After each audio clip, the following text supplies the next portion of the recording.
Hi, this is Hamad from Studio Saina. In this video, I show you how do I design and make jewelry by using CAD CAM. First step is idea generation and making a mood board. Then I start designing and 3D modeling with MODO. Also, I do part of the stone setting in CAD. When modeling process is completed, I make it ready for 3D printing.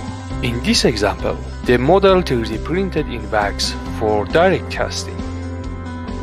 When the design is casted, next step is cleaning and mounting.